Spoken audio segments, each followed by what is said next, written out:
Good morning student. हम पढ़ रहे थे क्लास 10 की साइंस, जिसमें अपना लेसन चल रहा था 8वां जीव जनन कैसे करते हैं। और उसमें अपन ने लास्ट में पढ़ा था मादा जननांग के बारे में। मादा जननांग की चर्चा की थी और क्या पढ़ा था, देखिए मादा जननांग इस प्रकार से होता है जिसमें दो अंडाशय होते हैं, ये एक और दो, ठीक है।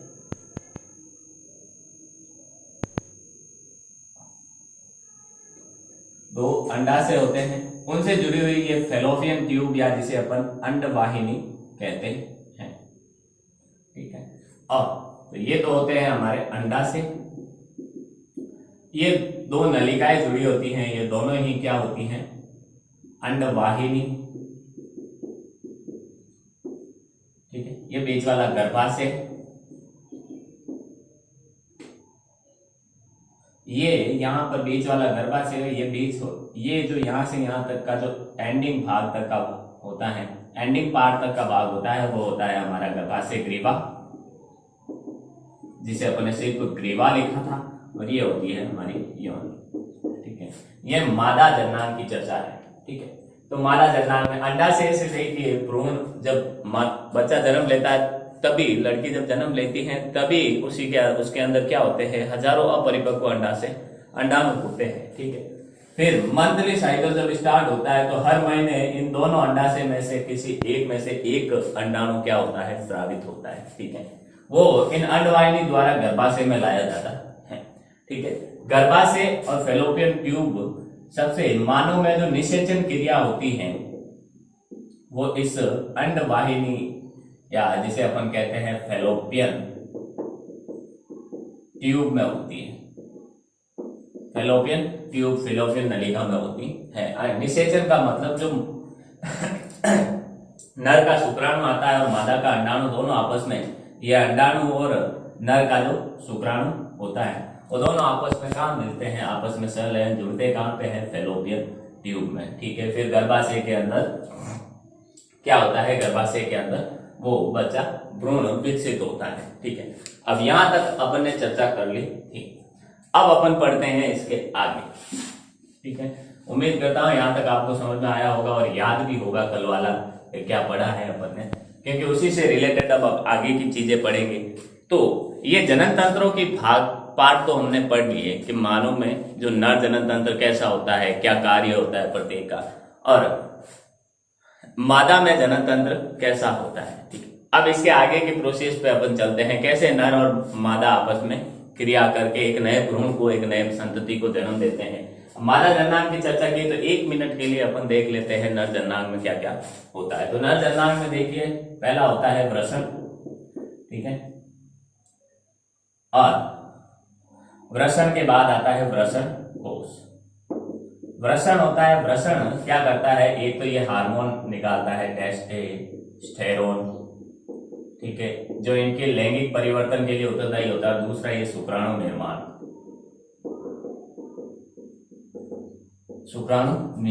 होता है। शुक्राणु से जुड़ी एक खास बात जो आपके कोर्स में नहीं है फिर भी बता दूं कि एक शुक्राणु निर्माण में 74 दिन लगते हैं। एक शुक्राणु के विकसित बनने में कितने, 74 डेज लगते हैं, ठीक है। ये वृषण क्या करता है, शुक्राणु का निर्माण करता है। वृषण कोश इसका तापमान बनाए रखता है, इसके चारों तरफ का आवरण होता है, ठीक है। फिर आती है शुक्रवाहिनी। शुक्रवाहिनी क्या करती है, वृषण से शुक्राणुओं को कहां ले जाती है, शुक्राशय में ले जाती है, ठीक है, शुक्राशय में ले जाती है। फिर होता है सीसन और प्रोस्टेट ग्रंथि।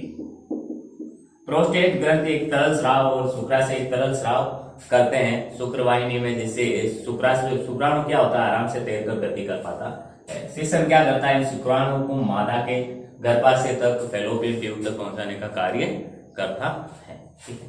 ये मेन चीज है इसकी जो अपन देखें।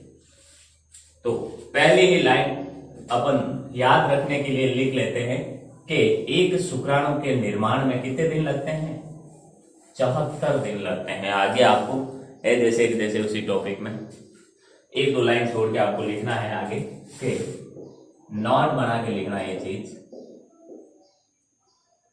मानव के नर में एक शुक्राणु निर्माण में कितने दिन लगते हैं? 74 डेज, 74 दिन लगते हैं।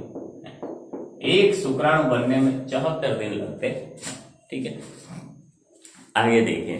फिर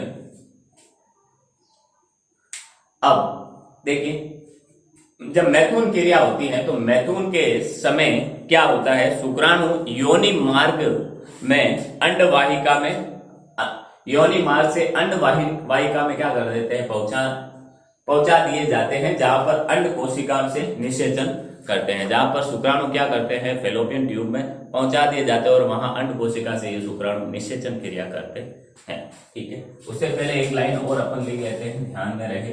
ठीक है, नर में वृषण से कौन सा hormone? Testosterone hormone, testosterone hormone स्रावित होता है, जबकि मादा में एस्ट्रोजन व प्रोजेस्टेरोन हार्मोन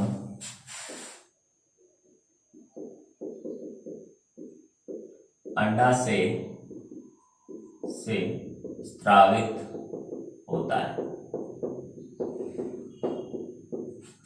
स्रावित होता है। ठीक है, ये एक इंपॉर्टेंट बात। फिर देखिए, मैथुन क्रिया के समय क्या करते हैं? शुक्राणु को शिशन कहां पहुंचा देता है? योनि मार्ग से अंडवाहिका में पहुंचा देता है, जहां अंड कोशिका में निषेचन करते हैं। मैथुन के समय, मैथुन क्रिया के समय क्या होता है? मैथुन क्रिया के समय शुक्राणु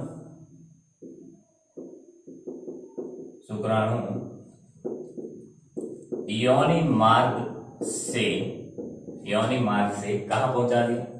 से अंडवाहिका में, अंडवाहिका या जिसे अपन क्या कहते हैं? फैलोपियन ट्यूब में पहुंचाते हैं, जहां अंड कोशिका से ये क्या करते हैं? जहां अंड कोशिका से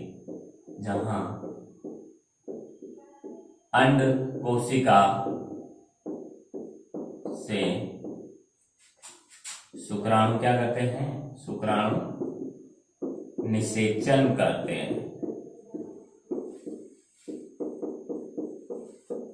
अर्थात मानव में निषेचन की क्रिया कहां होती है? अंडवाहिका या फैलोपियन ट्यूब में होती है। ठीक है, निषेचन के बाद क्या होता है? ये जो निषेचित अंड होता है यानी शुक्राणु, अब निषेचन क्रिया कैसे होती है? थोड़ा सा डीपली अगर देखते हैं, ये शुक्राणु, इसके पास क्या आता है? ये शुक्राणु आता है, इस प्रकार से उसके पीछे पूंछ होती है, उसको गति करवाती है।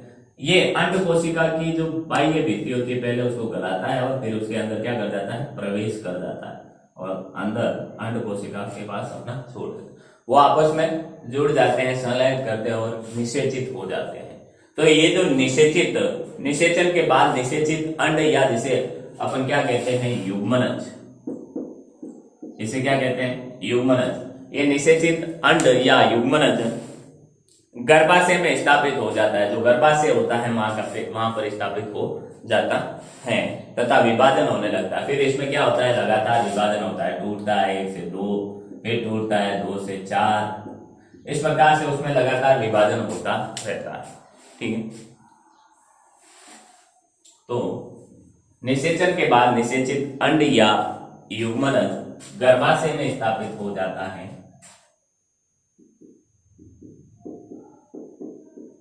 निषेचन के बाद निषेचित अंड या युग्मनज या क्या नाम है युग्मनज गर्भाशय में स्थापित हो जाता है, जिसे क्या कहते हैं, स्थापित हो जाता है तथा विभाजित होने लगता है, तथा विभाजित होने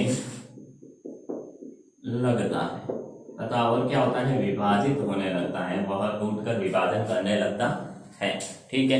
गर्भाशय की आंतरिक परत क्या होती है, मोटी होती है। जो गर्भाशय के अंदर वाली परत होती है, परतों से बना होता है, जिसकी आंतरिक परत क्या होती है, मोटी होती है, तथा भ्रूण में पोषण हेतु रुधिर प्रवाह भी बढ़ जाता है। ठीक है। इसमें आंतरिक परत क्या होती है, धीरे धीरे मोटी होती जाती है और रुधिर का प्रवाह भी उसमें बढ़ जाता है, जिससे उस रुधिर से क्या मिलता है, पोषण मिलता है। किसको, भ्रूण को। वो खुद तो मुंह से खा नहीं सकता क्योंकि अंदर है, तो महिला जो होती है, मादा जो होती है, उसके रक्त से, क्योंकि जो सारा भोजन के अंदर से कार्बोहाइड्रेट, वसा, प्रोटीन, ये सब चीजें होती हैं, वो रक्त द्वारा अवशोषित कर ली जाती है, और वही रक्त किसको प्राप्त होता है, भ्रूण को प्राप्त होता है। तो भ्रूण उस माँ के रक्त से, रुधिर से क्या होता है, भोजन, अपना पोषण प्राप्त करता है। ठीक है, अपना पोषण प्राप्त करता है। इसलिए रुधिर का प्रवाह क्या हो जाता है, वहां पर बढ़ जाता है गर्भाशय के अंदर। ठीक है। गर्भाशय की आंतरिक परत मोटी होती है। गर्भाशय की आंतरिक परत मोटी होती है तथा भ्रूण को पोषण हेतु भ्रूण के पोषण हेतु रुधिर का प्रवाह भी बढ़ जाता है। रुधिर का प्रवाह भी क्या हो जाता है, बढ़ जाता है। रुधिर का प्रवाह बढ़ जाता है। ठीक है। फिर देखिए, मां के रुधिर से भ्रूण को पोषण मिलता है, जिसके लिए एक विशेष संरचना प्लेसेंटा होती है। प्लेसेंटा का निर्माण होता है। ठीक है। प्लेसेंटा का निर्माण होता है, विशेष संरचना प्लेसेंटा होती है, और उसी के कारण क्या होता है, मां के रुधिर से भ्रूण को पोषण मिलता है। मां के रुधिर से भ्रूण को पोषण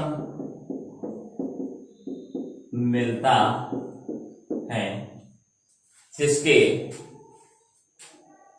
जिसके लिए एक विशेष संरचना प्लेसेंटा होती है, जिसके ये पोषण देने के लिए क्या होती है, जिसके लिए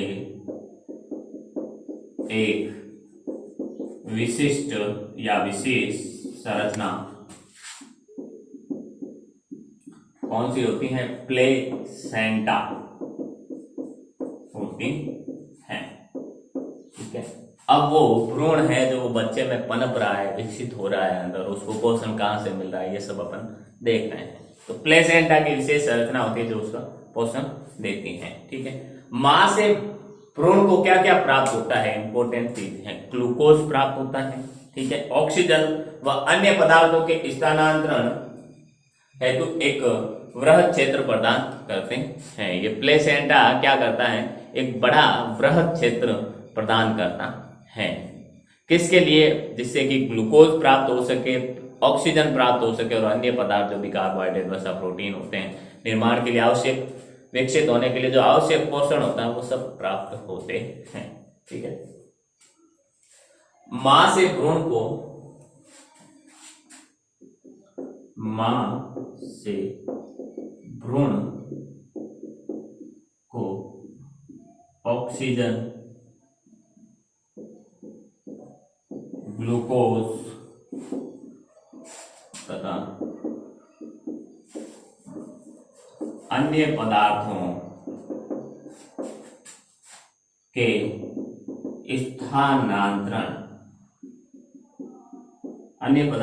स्थानांतरण के लिए प्लेसेंटा वृहद क्षेत्र प्रदान करता है। वृहद क्षेत्र प्रदान करता है। वृहद क्षेत्र प्रदान करता है। ठीक है। फिर देखिए, मां के गर्भ में भ्रूण को क्या किया जाता है? भ्रूण को विकसित होने में 9 महीने का समय लगता है। ये हमें पता है और आपको भी पता होगा कि 9 महीने का समय लगता है। अर्थात मां के पेट में भ्रूण को विकसित होने में 9 महीने का समय लगता है। अर्थात उसका गर्भकाल कितना होता है? 9 महीने होता है। मां के गर्भ में भ्रूण को विकसित होने में 9 माह का समय लगता है। कितना? 9 महीने का समय लगता है। ठीक है, 9 माह का समय लगता है। आगे देखिए, गर्भाशय के पेशियों के क्रमबद्ध संकुचन से शिशु का जन्म होता है। जब गर्भाशय 9 महीना पूरा हो जाता है तो गर्भाशय की पेशियों में संकुचन होता है। ठीक है, संकुचन होता है और संकुचन होता है। उस संकुचन से क्या होता है? जब 9 महीने कंप्लीट हो जाते हैं तो प्रसव पीड़ा स्टार्ट होती है। डिलीवरी का जो पेन स्टार्ट होता है सबसे पहले वो मांसपेशियों के संकुचन से होता है। मांसपेशी संकुचन होता है, मां को दर्द होता है, जिससे उनके साथ रहने वाले सबको पता चल जाता है कि अब क्या होने वाली है, डिलीवरी होने वाली है 2, 4, 5 घंटों में। ठीक है, तो उसको क्या ले जाते हैं? हॉस्पिटल ले जाते हैं और भ्रूण की डिलीवरी करवाते हैं। गर्भाशय के पेशियों के लयबद्ध संकुचन से शिशु का जन्म होता है। गर्भाशय की पेशियों के लयबद्ध संकुचन से गर्भाशय की पेशियों के लयबद्ध संकुचन से भ्रूण का जन्म होता है, बच्चे का, शिशु का जन्म होता है। शिशु का जन्म होता है। ठीक है, शिशु का जन्म होता है। ठीक है, इसके आगे अपन आगे देखते हैं। यहाँ पहले क्या करें, इसका एक स्क्रीनशॉट प्राप्त करें। ले, इसके आगे क्या होता है? अब शिशु का जन्म हो गया, फिर आगे उसका विकास कैसे होता है वो अपन देखेंगे। ठीक है, और ये लेसन भी आज कंप्लीट हो जाएगा। ठीक है, तो इसी के साथ हमारे 8 लेसन कंप्लीट हो जाएंगे।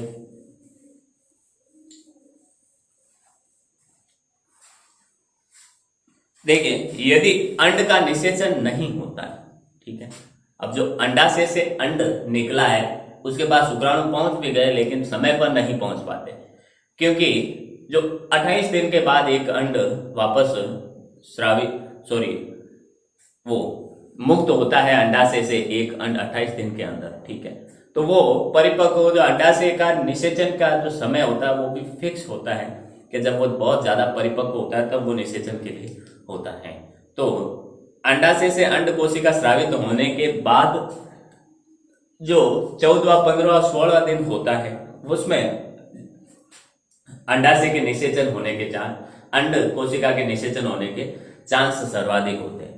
लेकिन बाई चांस उस समय शुक्राणु वहां नहीं पहुंचते हैं, ठीक है, और अंडाशय से अंड कोशिका जो निकली वो निषेचित नहीं होती है, तो क्या होता है? तो यदि अंड का निषेचन नहीं होता है तो अंड कोशिका क्या हो जाती है? नष्ट हो जाती है। नष्ट हो जाती है तथा गर्भाशय की द्वितीय परत भी धीरे धीरे क्या होती है? टूटकर योनि मार्ग से रुधिर के साथ क्या होती है? रुधिर एवं म्यूकस के रूप में निष्कासित होती है। ठीक है, देखिए, यदि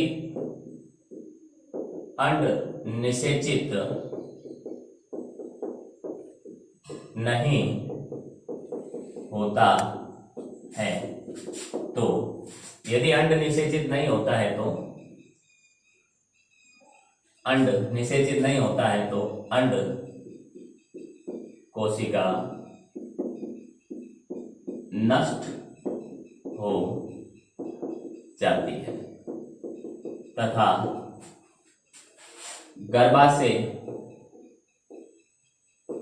की भित्ति भी धीरे धीरे क्या होती हैं, टूटकर योनि मार्ग से धीरे धीरे टूटकर योनि मार्ग से रुधिर व म्यूकस के साथ बाहर निष्कासित होती है।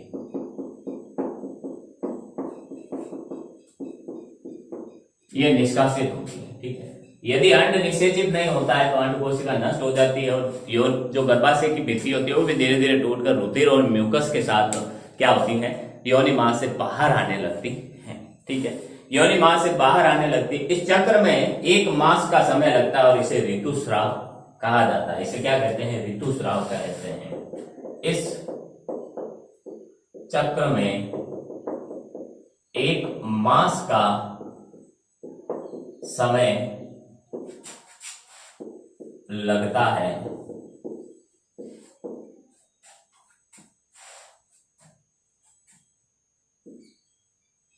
तथा इसे ऋतुस्राव, मासिक चक्र ऋतुस्राव कहा जाता है, ऋतुस्राव कहा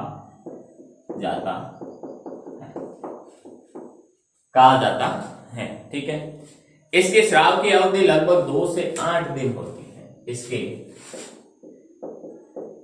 स्राव की अवधि लगभग कितनी होती है, 2 से 8 दिन होती है।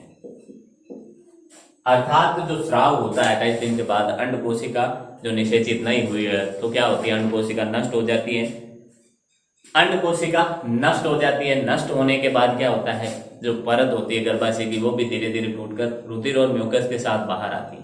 तो ये रुधिर और म्यूकस जो शरीर के योनि भाग से, मादा की योनि भाग से बाहर आता है, वो कम से कम 2 दिन चलता है और ज्यादा से ज्यादा 8 दिन चलता है, ठीक है। और इसे ही अपन मासिक चक्र MC या फिर ऋतुस्राव कहते हैं, ठीक है। फिर ये हो जाता है। फिर जनन स्वास्थ्य, अगला जो आखिरी टॉपिक है हमारे रिलेशन का वो है जनन स्वास्थ्य। जनन स्वास्थ्य में क्या होता है तो देखिए,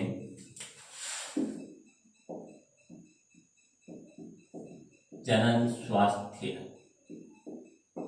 इसकी चर्चा करें अपन तो देखिए, यौन क्रिया से अनेक संक्रामक रोगों का संक्रमण होता है। जनन का स्वास्थ्य भी देखना जरूर, जो यौन क्रिया करते हैं, ठीक है, मैथुन क्रिया करते हैं, उससे अनेक संक्रामक रोग क्या होते हैं, नर से मादा में, मादा से नर में आ जाते हैं, अर्थात एक दूसरे में फैलते हैं, ठीक है। जैसे गोनेरिया, सिफिलिस, मस्सा, HIV एड्स, ये सब रोग, ठीक है। तो यौन क्रिया, यौन या मैथुन क्रिया से अनेक संक्रमण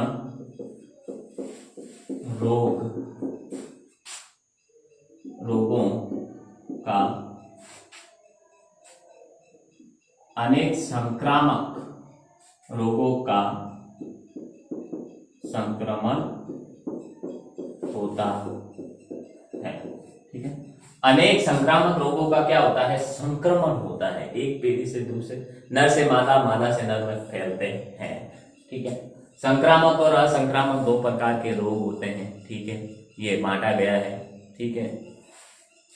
जो अगर रोग हमारे कोर्स में होगा तो अपन जरूर पढ़ेंगे। संक्रामक रोग जो क्या होते हैं, एक पीढ़ी से, एक व्यक्ति से दूसरे व्यक्ति में फैलते हैं, और असंक्रामक जो एक व्यक्ति से दूसरे व्यक्ति में नहीं फैलते हैं। संक्रामक रोग जैसे गोनेरिया, एग्जाम्पल देखे जैसे गोनेरिया,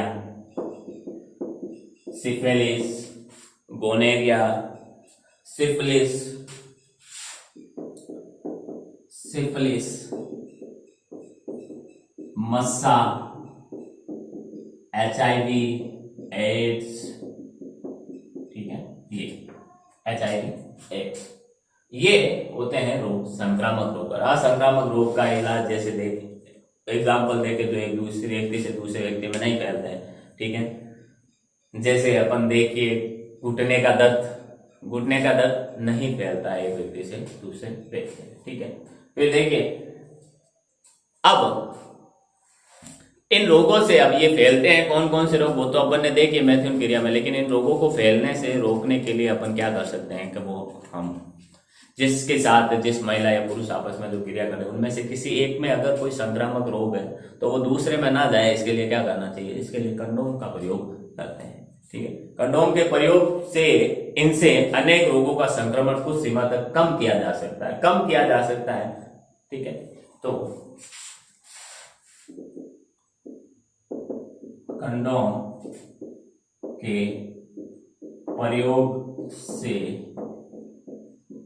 इनमें से कई रोगों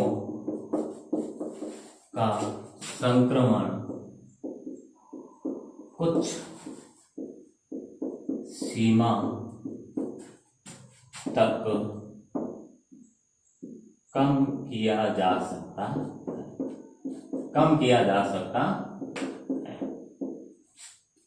कुछ सीमा तक क्या कर सकते हैं अपन, इसका प्रयोग करके कम कर सकते हैं, ठीक है। किसका, कंडोम का प्रयोग। अनचाहे गर्भधारण या बिना परिपक्वता के गर्भधारण से स्त्री के स्वास्थ्य पर विपरीत प्रभाव पड़ता है। अनचाहे जब मन गर्भधारण एक ऐसी स्थिति है, यानी प्रेग्नेंट होना एक ऐसी स्थिति है, ऐसा कार्य होता है जिसमें जो महिला होती है, जो मादा होती है, उसका गर्भधारण के लिए मन होना चाहिए, ठीक है। बिना मन के गर्भधारण क्या करता है, मादा को टेंशन देता है और उससे उसके स्वास्थ्य पर विपरीत प्रभाव पड़ता है, ठीक है। और बिना परिपक्वता के अब वैसे तो मादा का जो शरीर होता है, महिलाएं जो होती हैं वो 12-13 वर्ष के बाद प्रेग्नेंट हो सकती है, क्योंकि 12-13 वर्ष की उम्र के बाद उनमें ऋतुस्राव या अंड कोशिका जो अंडाशय से मुक्त होना स्टार्ट हो जाती है, ठीक है। तो वो उस समय क्या होती है, मां बनने के लिए परिपक्व होती है, गर्भधारण के लिए होती हैं, तैयार होती है, लेकिन उनका शरीर नहीं तैयार होता है, उनका शरीर परिपक्व नहीं होता है। उनका शरीर परिपक्व होता है 21-22 साल के बाद, 18-19-21-22 साल के बाद, ठीक है। तो अनचाहे गर्भधारण या बिना परिपक्वता के गर्भधारण में अनचाहे गर्भधारण या बिना परिपक्वता के गर्भधारण से, अनचाहे गर्भधारण या बिना परिपक्वता के गर्भधारण से मादा के स्वास्थ्य पर विपरीत प्रभाव पड़ता है। विपरीत प्रभाव पड़ता है, उल्टा प्रभाव, जिससे मादा का स्वास्थ्य भी बिगड़ता है। अब गर्भधारण को रोकने के लिए, ठीक है, अगर बिना मन के करेगा, वो परिपक्व नहीं होगी, तब भी वो उससे फिर भी परिपक्व हुए नहीं है गर्भधारण के लिए, फिर भी गर्भधारण करेगी तो क्या होगा, उसके स्वास्थ्य पर विपरीत प्रभाव पड़ेगा, वो कमजोर होती जाएगी, कमजोरी आएगी, ठीक है। गर्भधारण को रोकने के लिए क्या करना चाहिए, अब गर्भधारण को रोकने के लिए अपन क्या कर सकते हैं, तो गर्भधारण को रोकने के लिए पहली चीज तो हमने ऊपर पढ़ी है, ठीक है। क्या करना चाहिए, कंडोम का प्रयोग करना, कंडोम का प्रयोग करना, कंडोम या निरोध जिसे कहते हैं, ठीक है, प्रयोग करना, गर्भ निरोधी गोलियों का उपयोग करना, गर्भ निरोधी गोलियों का उपयोग करना, अर्थात ऐसी गोलियां भी आती हैं जो मैथुन क्रिया से पहले अगर खाई जाए, दी जाए, या मैथुन क्रिया के बाद दी जाए तो वो गर्भ धारण को रोकती है, क्योंकि वो गोलियां क्या करती हैं, उन गोलियों के अंदर जो भी हार्मोन, जो भी चीज, दवाई, जो भी केमिकल या कुछ भी चीज होती है, तो वो क्या करती है, अंड कोशिका या शुक्राणु को नष्ट कर देती है, जिससे गर्भ धारण ही नहीं होता। जब अंड कोशिका या शुक्राणु दोनों में से एक या दोनों ही नहीं होंगे तो गर्भ धारण होगा कैसे? तो गर्भ निरोधी गोलियों का क्या करना, उपयोग करना, फिर लूप या कॉपर को गर्भाशय में स्थापित करना आदि तरीके हैं। ये देखें, लूप या कॉपर टी को गर्भाशय में स्थापित करना आदि तरीके हैं किसके, गर्भधारण को रोकने के। कॉपर टी या लूप क्या करते हैं, कॉपर यानी तांबे से बना एक टी या लूप पर का क्या होता है, गर्भाशय में स्थापित कर देते हैं। इससे जैसे ही मैथुन के समय शुक्राणु अंदर प्रवेश करता है, वो शुक्राणु का भक्षण कर लेता है, शुक्राणु को नष्ट कर देता है। इसके अलावा भी एक परमानेंट नसबंदी होती है। ये जो सब चीजें हैं ये एक निश्चित समय के बाद वापस एक्टिव हो जाती हैं, ठीक है, तो गर्भ धारण कर सकते हैं, ठीक है। लेकिन जब तक ये तरीके अपन अपनाते रहेंगे तब तक गर्भ धारण नहीं होगा। जैसे अपन इन गोलियां लेना बंद कर देंगे, लूप को गर्भाशय से वापस निकलवा देंगे, कंडोम का प्रयोग नहीं करेंगे तो गर्भ धारण हो जाएगा।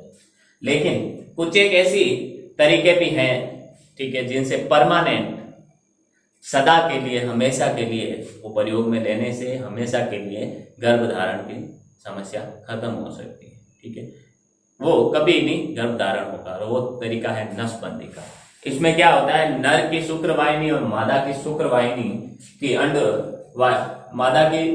नर की शुक्रवाहिनी और मादा की जो अंडवाहिनी होती है, दोनों को अवरुद्ध करके या काट कर गर्भ धारण सदा के लिए क्या कर लिया जाता है, रोक सकते हैं। इसे नसबंदी कहा जाता है। नर की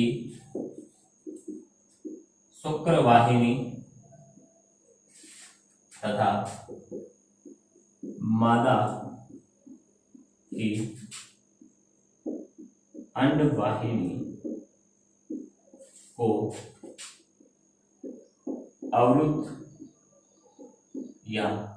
अवरुद्ध करके या काट के क्या करते हैं अपन, काट के गर्भ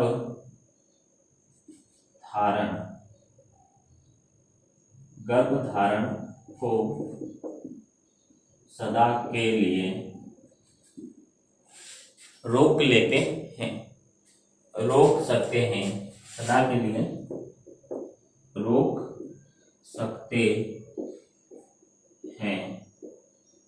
इसे नसबंदी कहा जाता है, इसे नसबंदी कहा जाता है। इसे क्या कहते हैं अपन, नसबंदी कहा जाता है, ठीक है, सदा के लिए रोक लेते हैं। क्योंकि नसबंदी अगर अंडवाहिनी शुक्रवाहिनी को ही काट देंगे, काट कर क्या कर देते हैं, अंदर गांठ लगा देते हैं, उनको बांध देते हैं, ठीक है। जैसे ये नस अंडवाहिनी या शुक्रवाहिनी, इनको क्या कर देते हैं, ऐसे काट देते हैं और फिर उनको बांध देते हैं, जिससे अंडाशय से अंड कोशिका तो आती है, ठीक है, लेकिन वो बाहर वहां तक नहीं पहुंच पाती, या फिर कटा हुआ है, अगर यहाँ से भाग, यहाँ से शुक्राणु आ रहा है और यहाँ पर अंडवाहिका है, ठीक है, तो ये शुक्राणु कैसे यहाँ पर जब दोनों कनेक्ट होंगे तब वो अंड कोशिका तक पहुंचेगा। लेकिन ये तो काट कर अलग कर दी नसबंदी, तो यहाँ शुक्राणु यहाँ तक पहुंचेगा ही नहीं, तो कैसे निषेचन होगा, कैसे बच्चे का जन्म होगा, ठीक है। शल्य क्रिया से अनचाहे गर्भ को हटाया भी जा सकता है। शल्य क्रिया या ऑपरेशन से क्या कर सकते हैं अपन, अनचाहे गर्भ को हटा सकते हैं। यानी हमारे अगर मादा प्रेग्नेंट भी हो गई है तो शल्य क्रिया ऑपरेशन के द्वारा उस बच्चे को हटा सकते हैं।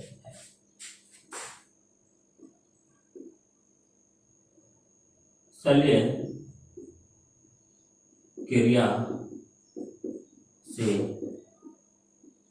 अनचाहे गर्भ को हटाया जा सकता है, ठीक है।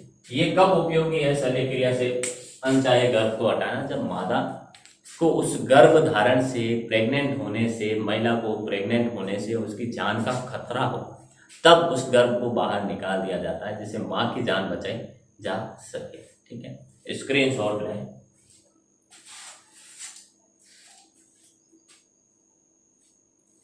इसी के साथ हमारा जो अध्याय 8वां जीव जनन कैसे करते हैं वो खत्म होता है। उम्मीद करता हूँ जो भी पढ़ा है वो आपको समझ में आया होगा। मिलते हैं अपन अगली क्लास में एक नए अध्याय के साथ जिसका नाम होगा आनुवांशिकता एवं जैव विकास। ये भी बहुत डीपली था और पिछले साल के 2 लेसन को मिलाकर एक लेसन बनाया गया है इस बार। ठीक है, जिसमें आनुवांशिकता तो पिछले साल 3रा लेसन था और जैव विकास का जो था वो 16वां 17वां लेसन था। उन दोनों को आपस में मिलाकर बनाया गया है। ठीक है, तो अच्छे से पढ़ेंगे जैव आनुवांशिकता क्या है, कैसे लक्षण एक पीढ़ी से दूसरी पीढ़ी में जाते हैं, जैव विकास क्या होता है, कैसे होता है, नई जातियाँ कैसे विकसित होती है, उसके बारे में चर्चा करेंगे। तो आप भी घर से अपने घर पे एक बार उसको अच्छे से पढ़े समझे, ताकि पढ़ने में वापस जब मैं यहाँ आपको पढ़ाऊँ तो आपको पढ़ने में अच्छे से मजा आए। ठीक है, तो मिलते हैं अगली क्लास में, तब तक के लिए all the best, thank you.